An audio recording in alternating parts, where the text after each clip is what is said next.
A lo largo de la historia de la humanidad encontramos muchos personajes famosos que han marcado un referente importante en la historia mundial. Pero casi nunca nosotros nos preguntamos, casi nunca nos tomamos el trabajo de curiosear quién fue la madre que estuvo detrás de esos personajes, que de alguna manera los ayudó a formar el carácter, que los llevó a ser las personas que llegaron a ser.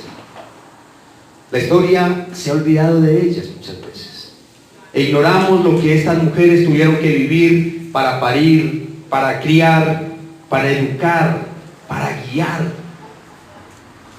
para corregir a estos personajes, algunos de ellos conquistadores, guerreros, otros genios, otros criminales, otros muy santos, otros asesinos, artistas, reyes y profetas. Muchas veces ignoramos la labor de esos seres tan especiales que fueron, o que fueron en este caso sus madres. Por ejemplo, se habla mucho de Alejandro Magno, pero muy poco de Olimpia, su madre. Se habla mucho de Salomón, pero muy poco de Betsabé, su madre. Se habla mucho de César Augusto, pero poco de Arquía, su madre. Se habla del emperador Nerón, pero no se habla mucho de Agripina, su madre. Se habla de Napoleón Bonaparte, el gran conquistador también, pero muy poco de María Leticia, su madre. Se habla de Constantino, el grande, pero casi nada de Santa Elena, su mamá.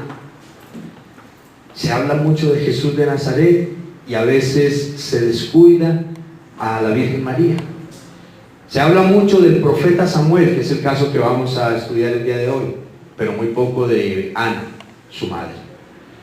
Y muchas veces también ignoramos, se habla mucho de William, de John, de Pedro, de Oscar, de Wilson, de todos nosotros, pero muchas veces, o más bien muy poco, se habla de nuestras madres, que de una o de otra manera también han formado parte de nuestra historia.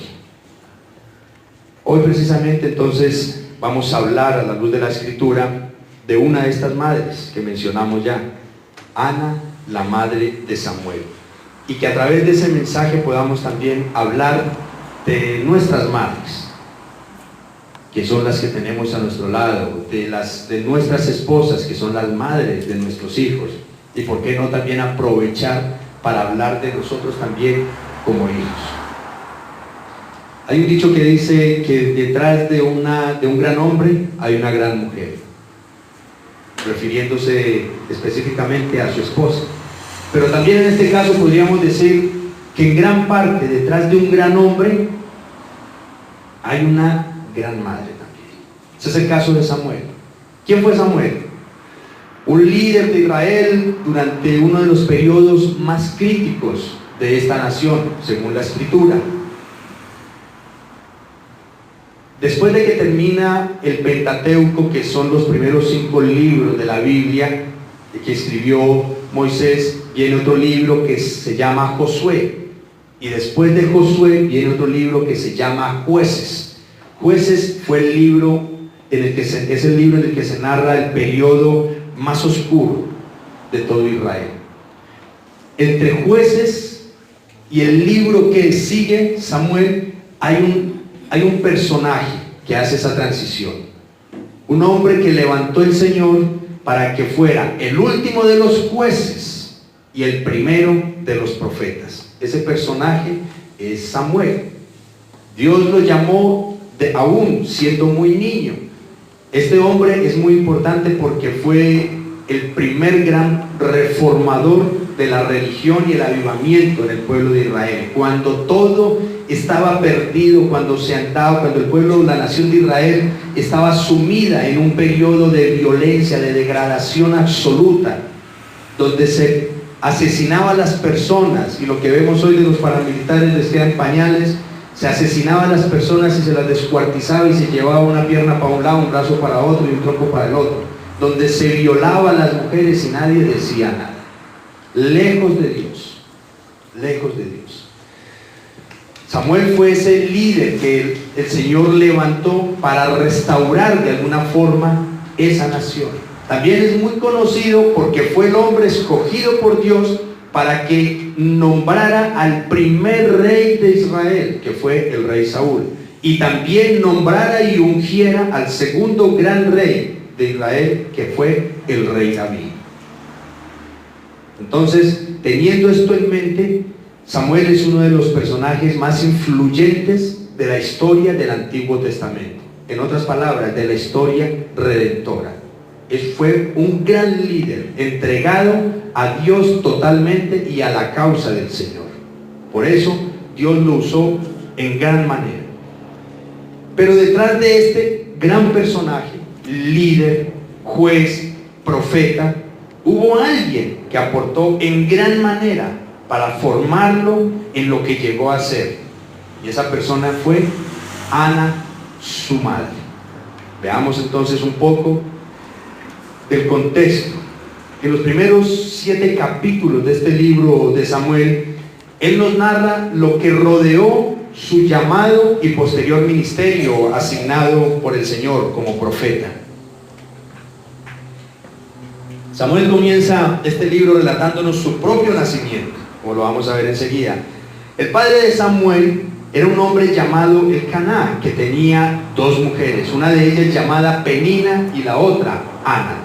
En aquellos tiempos la ley permitía que si la primera esposa, en aquellos tiempos, la primera esposa no le podía dar hijos, no le podía dar descendencia a su esposo, la ley permitía de que él tuviera o una esclava o una segunda esposa a través de la cual pudiera tener descendencia.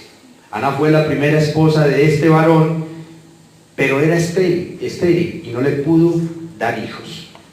Lo que llevó a Elcaná entonces a buscar descendencia por medio de Penina, otra mujer, que ésta sí le dio varios hijos. Esta situación hacía de que Penina, aunque era, disculpen el término, el segundazo, pero fue la que le dio hijos, entonces se burlaba, humillaba, ultrajaba a Ana. Tú eres la primera esposa de Elcaná, pero él mantiene más en mi casa porque es que bajan los niños. Hagámonos esa idea.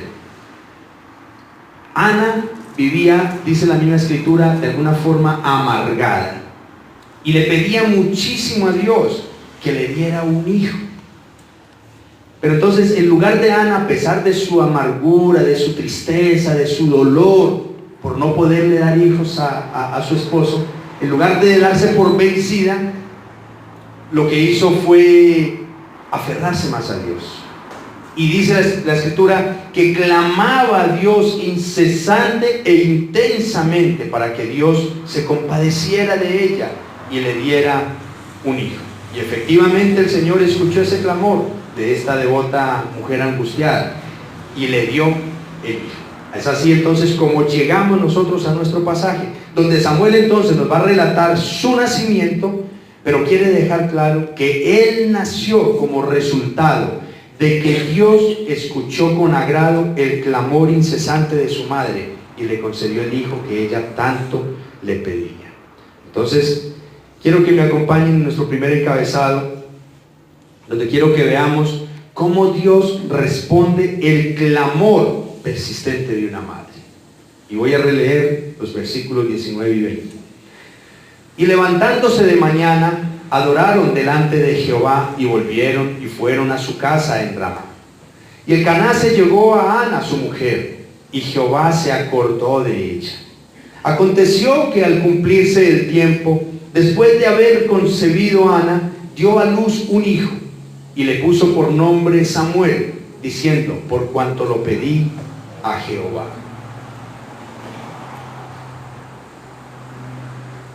Vemos que la escritura entonces registra que Dios se acordó de Ana.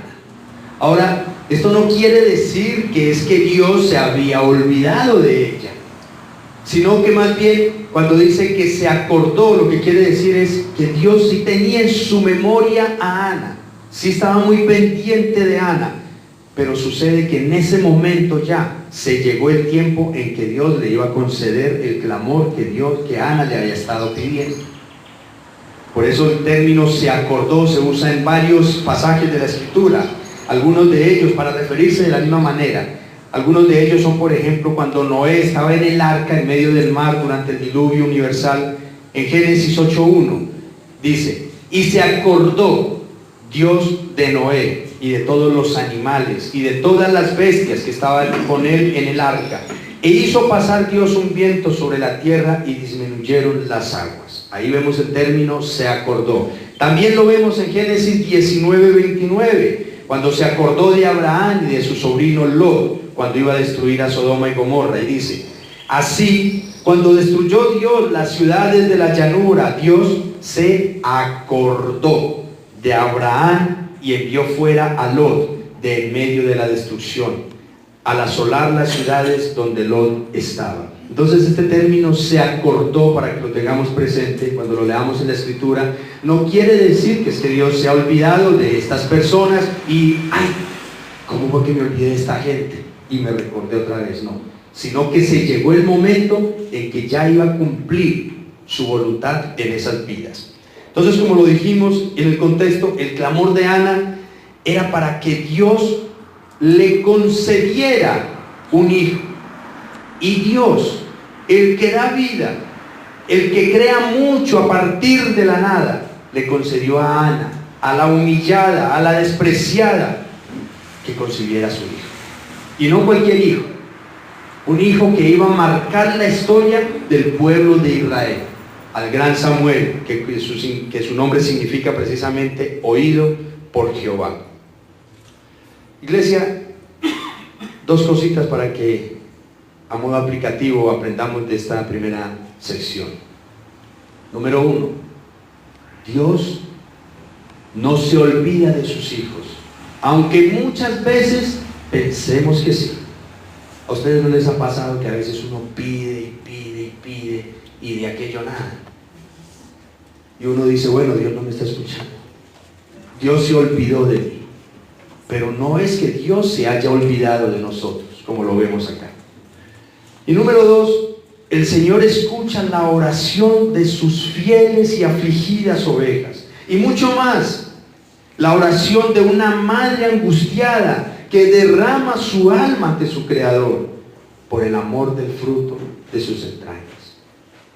Yo quisiera que sepamos todos que si hay una oración que Dios escucha con agrado, con gusto, es la oración de una madre. Y aquí están los ejemplos. Yo conozco casos de mujeres que seguramente ustedes habrán escuchado también algunos, que pasan años y años intentando tener un hijo y no ha sido posible por algún problema físico o biológico.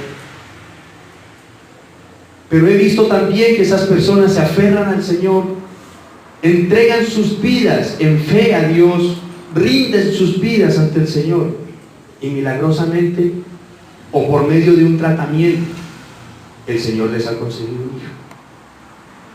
Pero si nosotros ampliáramos un poco este tema, también conozco madres y padres de familia que lloran angustiados, desesperados, porque tal vez uno de sus hijos o sus hijos en general están perdidos en drogas, en alcohol, en prostitución, en la misma delincuencia. Y tal vez han sido tantos los clamores, tal vez han sido tantos los esfuerzos por sacar a sus hijos de esa situación, que han perdido la esperanza también. A estos padres de igual forma, yo tendría que decirles en este momento que el Señor también los tiene a ustedes en su memoria y en sus pensamientos, que no se ha olvidado de esas oraciones, que Dios tiene un tiempo para todo y que nuestra labor, nuestro deber es seguir perseverando incesantemente, porque de la misma manera yo también conozco y soy testigo de padres, de suegros incluso, que han clamado al Señor por sus yernos, por sus hijos, para que Dios les dé una nueva oportunidad de vida, a estos hombres esclavos del pecado. Y he visto cómo Dios los ha escuchado y les ha bendecido, concediéndoles a esas personas una nueva oportunidad. Entonces tengamos siempre presente que Dios escucha el clamor de los padres, que no nos podemos dar por vencidos, aunque tal vez nos digan, no, con ese degenerado ya no hay oportunidad de hacer nada. Eso es quemar pólvora en gallinazos, no. Hermanas, hermanos, padres, no dejemos de orar al Señor. Dios tiene un tiempo para todo y Dios escucha el clamor. Dios es testigo de las lágrimas que nosotros hemos derramado. Dios es testigo de las lágrimas que otras personas han derramado por nosotros. Hoy este servidor tal vez está en este púlpito delante de ustedes gracias a las oraciones de unos suegros temerosos de Dios, de unos padres temerosos de Dios tal vez, que en medio de su ignorancia sabían que solo en Dios había oportunidad y esperanza. De otras personas que tal vez oraron por este servidor. Y yo estoy seguro que muchos de ustedes hoy están acá como resultado de las oraciones de muchas otras personas y de sus padres también algunos. Entonces, ¿por qué darnos por vencidos nosotros hoy con nuestros hijos también? O tal vez con nuestros yernos, o tal vez con nuestros sobrinos, o tal vez con nuestros cuñados. No nos demos por vencidos. Tengamos siempre puesta esa esperanza en el Señor. Pero miren esto, hay algo que debemos tener siempre en cuenta. Ana era una mujer extremadamente devota y consagrada a Dios y a su hogar. Nosotros como padres deseamos lo mejor para nuestros hijos, pero ¿qué tan consagrados estamos para el Señor? ¿Qué tanto nos estamos sacrificando ante Dios por nuestros hijos? Miren que no podemos desligar lo uno de lo otro. No podemos solamente tomar las oraciones de Ana y la bendición de Dios para nosotros, sino que también debemos de tener en cuenta la vida consagrada de Ana a Dios y a su mismo hogar. Amados, claro que Dios escucha ese clamor, pero tanto padres como madres debemos entender que tenemos que pagar un precio por nuestros hijos. Ahora no me refiero a los pactos que en muchas congregaciones se promueven, ¿no es cierto? Si quiere que su hijo salga de las drogas, del alcohol, pacte con Dios. No me refiero a ese precio. Nosotros aquí estamos viendo que Ana no le ofreció plata a Dios para que le concediera un hijo. Ana le ofreció y le entregó su vida. Ese es el mejor pacto que nosotros podemos hacer con Dios. Ese es el mejor voto, la mejor promesa que le podemos hacer a Dios. Entregarle nuestra vida. Vivir una vida ejemplar ante nuestros propios hijos y ante Dios. Una vida de devoción, de entrega, de fe ante el Señor. Ese Señor que de la nada hace mucho. Yo conozco personas, conozco testimonios de jóvenes sacados de la misma indigencia y hoy son grandes personas gracias al poder de Dios y gracias a las tantas oraciones de madres piadosas que clamaron a Dios por esos hijos. Amén.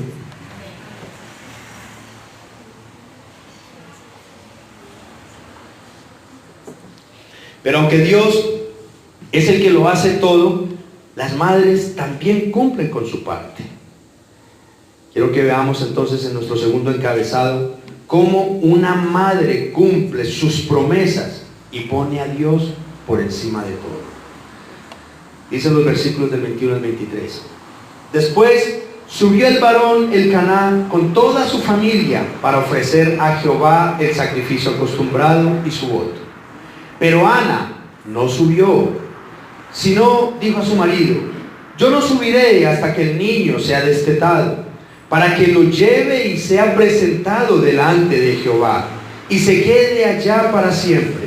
Elcaná, su marido, le respondió: haz lo que bien te parezca, quédate hasta que lo destetes, solamente que cumpla Jehová su palabra. Y se quedó la mujer y crió a su hijo hasta que lo destetó. Ahora, el hecho de que Elcaná tuviera otra familia, aparte de Ana, se podría prestar para juzgar mal a este hombre. Pero recordemos lo que dije inicialmente: su cultura y las leyes de su tiempo se lo permitían, dependiendo estas circunstancias que estaban rodeando esta familia. Pero al ver la devoción de este varón, que iba con su familia a adorar al Señor, se puede deducir fácilmente que era un hombre piadoso y temeroso de Dios, que guiaba a su familia en el temor del Señor, y está pendiente de enseñarles de una vida de adoración, de obediencia y de compromiso con su Creador. Y de igual manera Ana, como mujer devota que era, ella sabía que tenía que cumplirle la promesa que le había hecho al Señor, que tenía que darle cumplimiento a sus votos cuando le pidió este hijo a Dios. El versículo 11 de este mismo capítulo, quiero que leamos esto.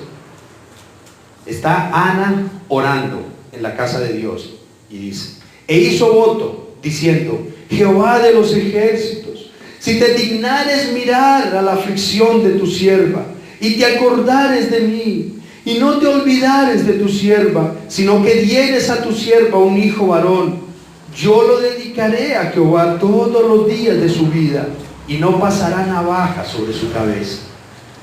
Antes de que Dios le concediera su hijo Samuel a Ana, ella ya lo había ofrecido a Dios.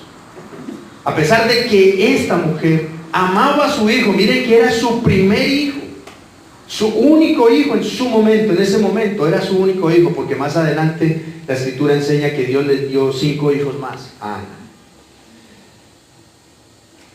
A pesar de que ella amaba tanto a su hijo, ella conocía perfectamente que este niño le pertenecía más a Dios que a ella misma. Yo les preguntaría a ustedes: ¿a quién le pertenecen nuestros hijos? A Dios.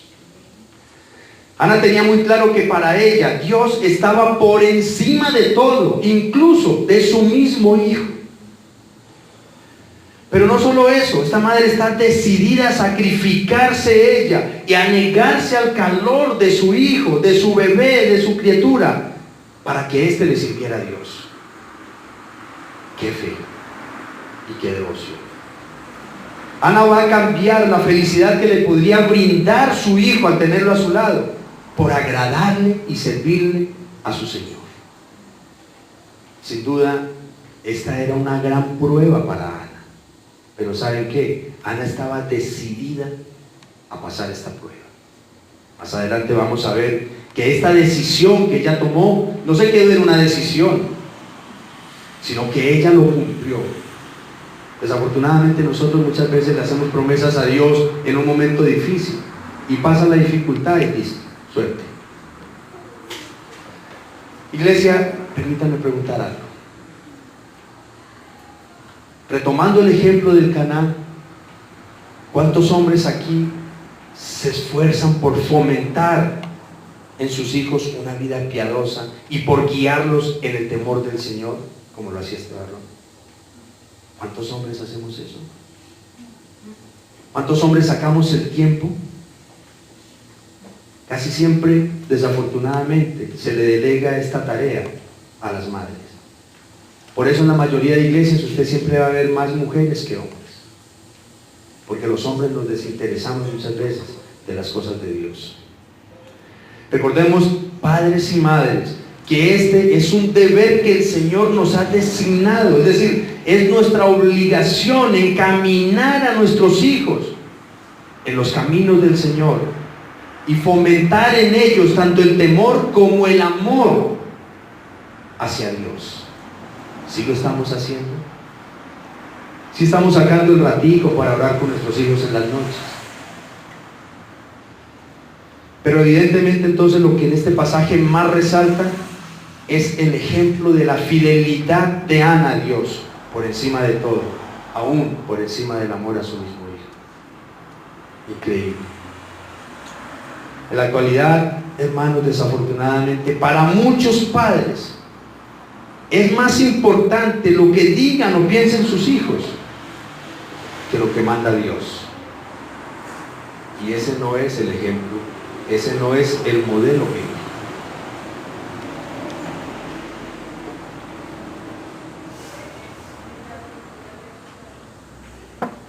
Conozco hogares donde siempre son los hijos los que toman las decisiones y los padres se sujetan y se someten a lo que dicen estos. Y ese no es el modelo bíblico, hermanos. Veamos cuál es el modelo bíblico. Veamos nuestro tercer encabezado. Dios bendice y las madres obedecen. Dicen los versículos 24 y 25. Después que lo hubo destetado, lo llevó consigo con 3 becerros, un efa de harina y una vasija de vino, y lo trajo a la casa de Jehová en Silo, y el niño era pequeño. Y matando el becerro, trajeron el niño a Elí. La ley demandaba que un niño en aquel entonces debería de ser destetado a los 3 años. Hoy en día es diferente, ¿no es cierto? Ya anteriormente, en esa época, era por ley. La mamá no podía destetar a su hijo, tenía que amamantarlo hasta los 3 años por ley. Hoy en día eso es opcional. Ahora, no se sabe con claridad si Ana dejó a su niño cuando lo trajo por primera vez, es decir, a los 3 años, o si lo dejó en la siguiente venida. Pero lo que sí se sabe, la misma escritura dice que lo dejó cuando aún era muy pequeño. ¿Dónde lo dejó? En la casa de Dios. ¿Para qué lo dejó? En cumplimiento a la promesa que le había dicho el Señor, para que le sirviera a Dios. Primera de Samuel, capítulo 2, versículo 19 dice: y su madre, es decir, Ana, le hacía una túnica pequeña y se la traía cada año cuando subía con su marido para ofrecer el sacrificio acostumbrado. Se está refiriendo de que ella dejó a Samuel allá en la casa de Dios con el sacerdote Elí, y cada que ella subía iba y visitaba a su niño y le llevaba una túnica especial que ella le hacía. Pero al presentar el niño ante el sacerdote, Ana le recuerda al sacerdote y nos recuerda a nosotros lo tanto que ella oró por este hijo. Versículos 26 y 27 dicen: y ella dijo: oh Señor mío, Ana dirigiéndose al sacerdote, vive tu alma, Señor mío, yo soy aquella mujer que estuvo aquí junto a ti orando a Jehová. Por este niño oraba y Jehová me dio lo que le pedí. Los versículos previos a este pasaje que estamos estudiando muestran cómo Ana clamó y derramaba lágrimas delante del Señor para que le concediera este hijo. El versículo 12 dice, del capítulo 1: mientras ella oraba largamente delante de Jehová, Elí estaba observando la boca de ella. El versículo 15 dice: y Ana le respondió diciendo: no, Señor mío, yo soy una mujer atribulada de espíritu. No he bebido vino ni sidra, sino que he derramado mi alma delante de Jehová. Porque oraba tanto esta mujer y lloraba tanto en la casa de Dios, clamándole al Señor, que el mismo sacerdote Elí pensó que estaba borracha, que estaba ebria. Y ella le dice: no es ebria. He derramado mi alma en llanto y devoción ante el Señor por un hijo. La entrega y la devoción entonces de Ana a Dios fue total. En búsqueda de esa respuesta a su clamor y a su súplica, ella se rendía, dedicó su vida ante el Señor. Ella sabía que era el único que la podía escuchar y concederle el buen deseo de su corazón. ¿Cuántos de nosotros, cuántas madres y cuántos padres recurrimos a Dios primeramente antes de tomar otra decisión con nuestros hijos? El clamor de esta mujer por su hijo fue constante y ferviente. Mire lo que dice: derramaba su alma ante Dios, hasta que finalmente el Señor le concedió el hijo que ella tanto anhelaba. Pero tengamos eso presente. Derramaba su alma en la presencia de Dios. Se dedicó a buscar de Dios. Qué diferente, hermanos y hermanas, y discúlpeme lo que voy a decir acá. Qué diferente algunas madres y algunos padres del día de hoy, que piden a Dios que salve a sus hijos de las drogas, del alcohol, pero le piden 10 minutos y echan cantaleta y reniegan el resto del día y el resto de la semana. Vemos aquí una mujer constante, perseverante, permanente en su oración. Qué diferente a aquellas mujeres que piden a Dios que saque a sus hijos del alcohol, pero no tienen problema con sentarse con ellos a tomarse una cerveza o a irse a parrandear con los mismos hijos. Que piden a Dios que sus hijos sean temerosos de Él, pero ellas nunca muestran ese temor reverente ante Dios. Qué diferencia de Ana a muchas mujeres que piden que sus hijos sean ejemplares, pero ellas no se esmeran por dar un buen ejemplo a sus hijos. Iglesia, el Señor escucha la oración, y máxime la de una madre, como lo hemos dicho. Pero aquí la pregunta es: ¿qué tan profunda y sincera es nuestra entrega y nuestra confianza en Dios por nuestros hijos? Repito esa pregunta: ¿qué tan profunda y sincera es nuestra entrega y nuestra confianza en Dios por nuestros hijos?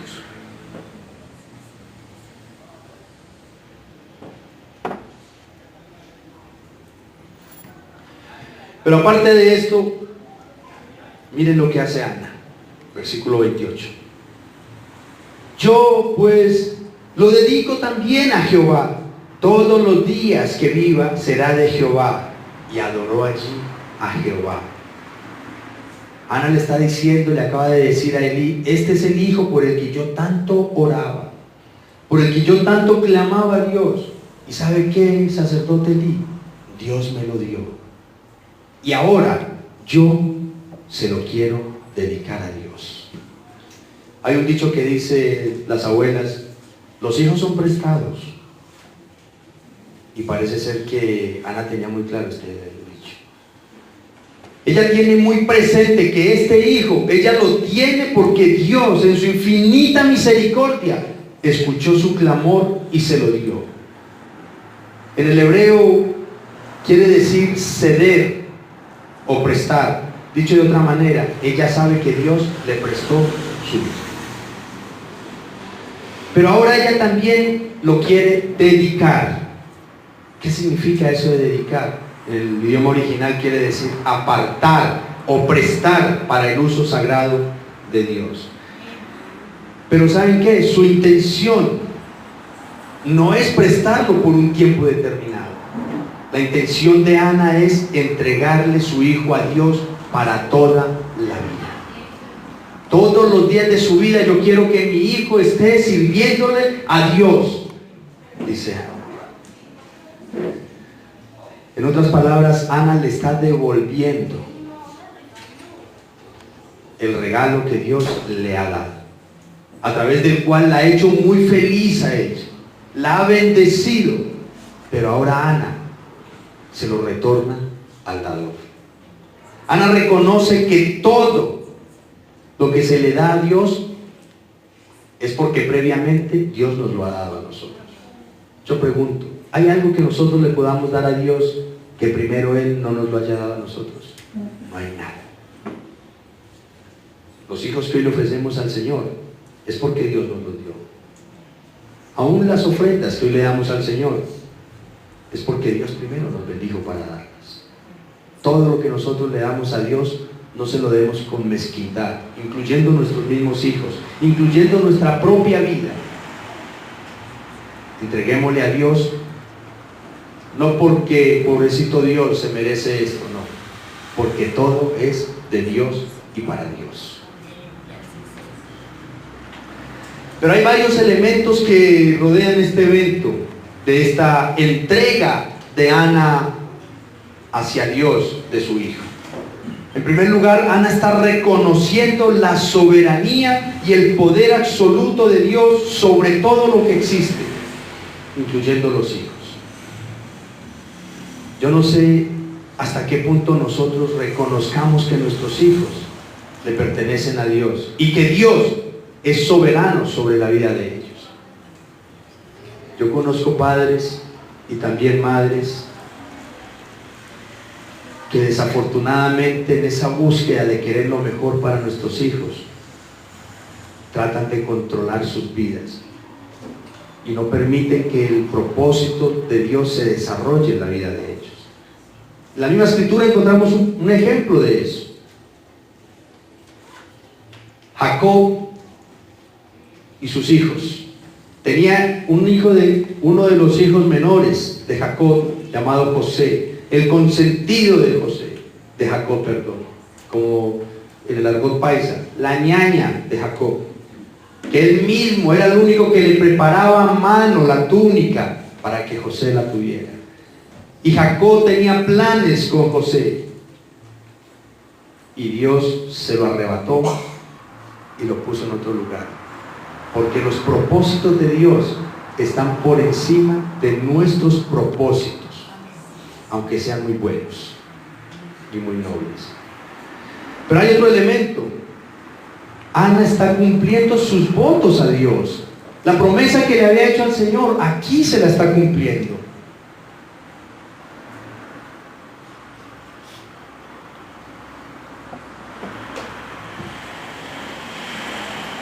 Un joven estaba enfermo, caso de la vida real. Inicialmente parecía que era una enfermedad terminal. En esas circunstancias, el joven y su madre buscan desesperadamente a Dios, clamando que no sea nada grave y que ojalá Dios quiera tener misericordia de este joven, hablaríamos de 20 o 22 años, y que le dé una nueva oportunidad de vida.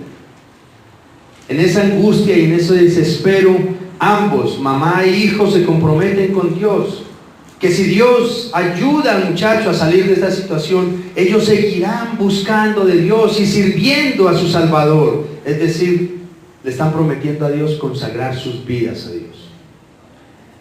Pero oh sorpresa, tan pronto el joven se sana y sale de esta adversidad, madre e hijo vuelven a su vida pasada, al mismo pecado, a la misma desobediencia, al mismo pecado y a la misma desobediencia, tal vez con una dosis más alta de ingratitud y de una inesperada incredulidad, porque yo al ver la gloria de Dios en mi vida, en vez de tener incredulidad, lo que debería de crecer en mí es la fe y la gratitud a Dios. Pero en este caso no pasó eso.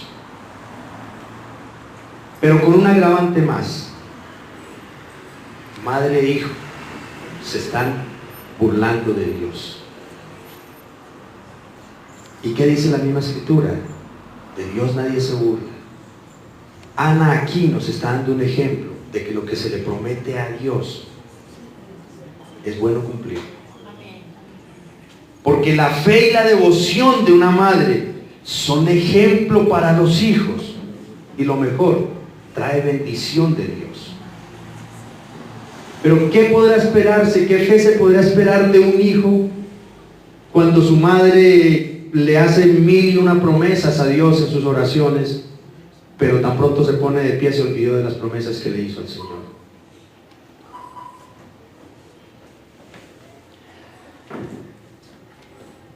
Antes de conocer del Señor, este servidor en un par de oportunidades tal vez incurrió a lo mismo. En un susto que tuve por allá cuando andaba en medio de tanta delincuencia, yo dije: Señor, si me salvas de esta, yo de aquí en adelante no voy a faltar en la iglesia. No fue sino pasarme el susto, y a los 8 días otra vez andaba en mis andanzas. ¿Y qué pasó? La primera prueba no fue nada comparada con la segunda que me llegó después. Gloria a Dios por las pruebas. Gloria a Dios por las pruebas. Pero qué bendición sería si nosotros cumpliéramos nuestros votos al Señor. Y máxime, cuando estamos poniendo a nuestros hijos de por medio. Pero hay otro elemento bastante interesante. Al entregar su hijo a Dios, Ana está demostrando cuánto ama a su hijo. ¿Cuántos aquí creen que Dios cuida mejor a los hijos que nosotros mismos? Gloria a Dios, gloria a Dios. Eso lo aprendí también en esa misma circunstancia. Se me llegaban las 9 de la noche que nos desconectaban el teléfono y yo encerraba en una celda un sábado y empezaba yo a comerme las uñas, mi hijo de 16 años, que ya le gustaba la parranda, y yo a comerme las uñas. Al otro día, cuando nos abrían las celdas, era el primero que estaba en el teléfono a ver cómo amaneció el muchacho, cómo amanecieron los hijos, hasta que finalmente logré entender: William, así vos estés durmiendo en la misma casa, en el cuarto contiguo, vos no lo vas a poder cuidar más de lo que te lo puede cuidar el Señor. Y es lo que está haciendo aquí Ana. Quizá nosotros estemos diciendo: hombre, pero está Ana muy desalmada. ¿Cómo es que va a coger su niño de 5, de 3 o de 6 añitos y va y se lo entrega a un sacerdote? Pero ni es desalmada ni se lo entregó a un sacerdote. Ella se lo está entregando a Dios, porque entiende y cree profundamente que Dios lo guiará, lo cuidará, lo bendecirá y lo formará conforme a sus propósitos y no conforme a los propósitos de los hombres. Ella sabe que ni ella misma ama tanto a su hijo como lo ama Dios. Nosotros como padres sí estamos convencidos de eso. ¿Saben quién ama tanto a nuestros hijos? Dios mismo que nos lo dio. Aún aquellos que hoy andan todavía por ahí desordenados y despelucados, que no han conocido, no han llegado a los pies del Señor, aún a ellos Dios los ama más que nosotros mismos. Tristemente en la actualidad es todo lo contrario a lo que hizo Ana. Muchas madres, escuchen esto, porque es de noticia, y comunidades, incluyendo algunos psicólogos, apoyan que se saque la religión de las escuelas para que los niños tengan un sano desarrollo de su personalidad y que ellos mismos escojan su creencia y su religión.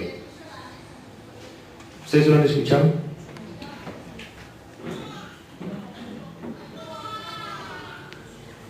En otras palabras, no quieren entregar sus hijos a Dios. Y lo voy a decir irónicamente: aman tanto a sus hijos que los quieren dejar que ellos mismos tomen el camino de su destrucción. ¿Y saben por qué digo camino de su destrucción? Porque si nosotros los padres no entregamos ni guiamos nuestros hijos hacia el Señor, ellos por sí mismos nunca lo van a hacer. ¿Saben por qué? Porque la misma Escritura dice que la maldad está en el corazón del muchacho.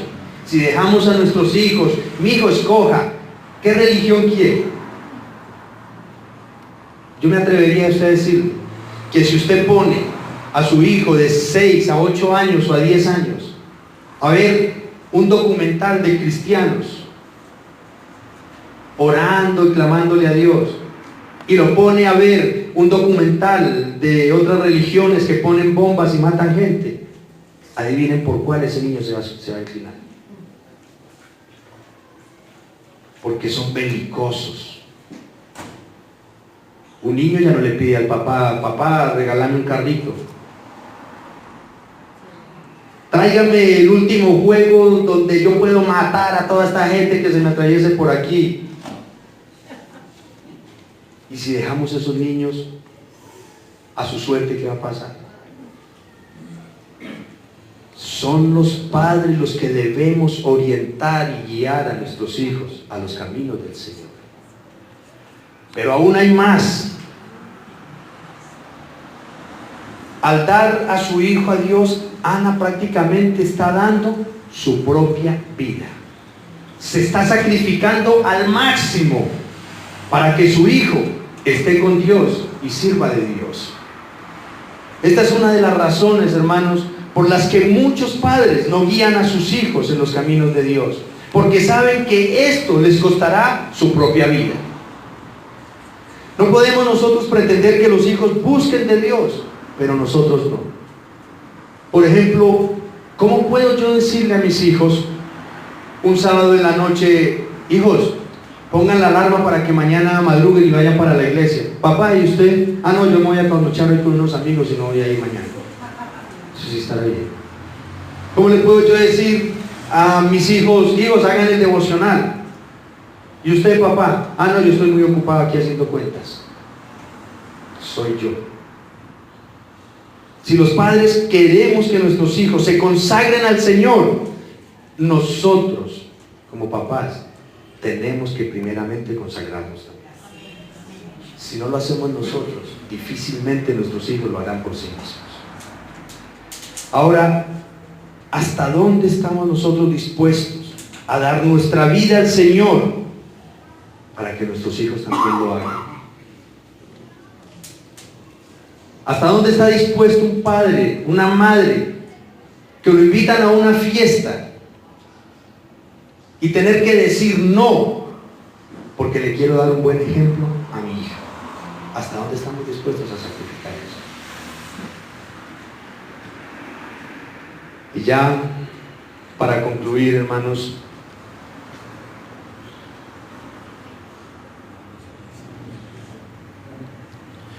yo creo que la palabra hoy nos ha dejado claro la estrecha relación que hay entre Dios y las madres, y que como resultado de esa relación surgen verdaderos hijos del Señor.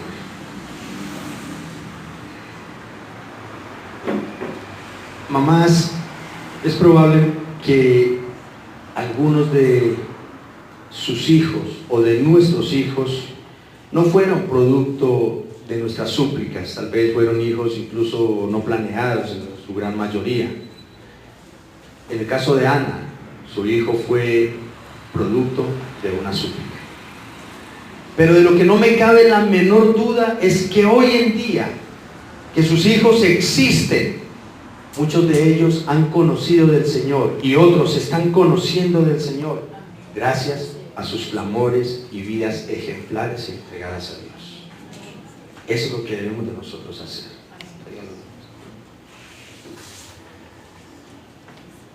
Pero seguramente aquí también hay madres cuyos hijos todavía no han llegado a los pies de Cristo. Yo quisiera motivarlas, a estas madres y a estos padres juntamente, que no desmayemos en ese ruego y en esa devoción al Señor. Porque de la misma manera que Samuel llegó a ser el hombre que fue gracias a la súplica incesante de su madre, sus hijos también, nuestros hijos, podrán llegar a serlo. Porque el mismo Dios que escuchó a Ana para darle a su hijo Samuel, para formar a su hijo Samuel, es el mismo Dios al que nosotros le estamos clamando el día de hoy. Es el mismo. Y así como Ana anhelaba un hijo para que sirviera a Dios, yo quisiera preguntar acá, ¿cuántos padres de familia aquí no anhelan que sus hijos sirvan a Dios? Todos anhelamos. No necesariamente me refiero a servirlo en un púlpito o a servirlo en un grupo de alabanza, sino a obedecer al Señor, a vivir su vida en el Señor. Y así como Dios escuchó ese clamor, con toda seguridad está escuchando el nuestro también. Nuestro Dios, el mismo Dios que escuchó y bendijo a Ana, es el mismo Dios que todavía salva y restaura hijos. Pero no olvidemos, padres y madres, les recuerdo que nosotros, en gran manera, escuchen esto, en gran manera somos instrumentos de Dios para que nuestros hijos se consagren y les sirvan a Dios. En gran parte el acercamiento de nuestros hijos hacia el Señor depende de nosotros. Pregunto, ¿cuál es el testimonio que le estamos dando a nuestros hijos? si estamos viviendo una vida piadosa verdaderamente, si les estamos dando ejemplo de amor, de mansedumbre, de paciencia, de humildad. ¿Si les estamos dando ese ejemplo? Miren, si una niña de 5 a 10 años mira que su mamá, cuando el papá dice algo en la casa, algo coherente, algo lógico, y la mamá se le enfrenta al papá, ¿qué va a aprender esta niña? Y si un niño mira a su papá que llega a la casa madreando a la mamá, tratándola mal, tal vez siéndole infiel, ¿qué va a aprender ese niño? En gran parte, hermanos, de nosotros depende nuestro acercamiento al Señor, que nuestros hijos se acerquen al Señor. Damos gracias entonces a Dios por todas esas madres que sacrifican su vida por guiar a sus hijos en los caminos del Señor.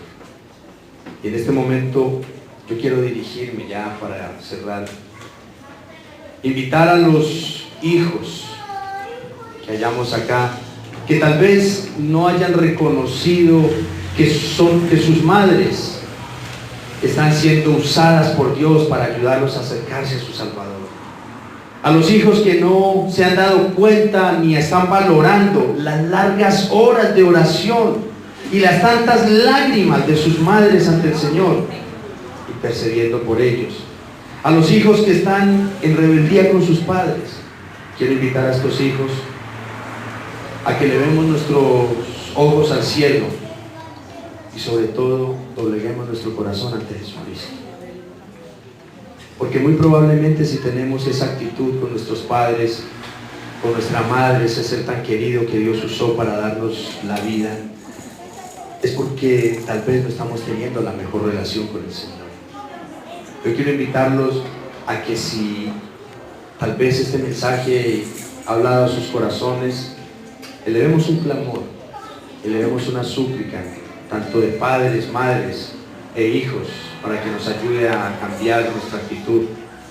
A los padres, a guiar a nuestros hijos, como dice Pablo, en el temor del Señor, sin exasperarles. Y a los hijos, a honrar a nuestros padres. El mejor regalo que le podemos dar hoy a nuestras madres es decirle: mamá, papá, yo me comprometo de hoy en adelante a tratar de mejorar mi vida y aferrarme más a Cristo. Porque entre más nos aferremos a Cristo, todos sabemos cuál es el resultado. Mejor va a ser nuestra conducta y nuestra vida. Y más vamos a caminar en la santidad que el Señor nos quiere guiar. Quiero invitarlos entonces a que le clamemos a Dios que nos ayude a reconocer, a tener en cuenta, a valorar y a honrar ese gran tesoro que tenemos en casa, que saben quién es, nuestras madres. Y los invito nuevamente que le demos un fuerte aplauso a estas mujeres abnegadas.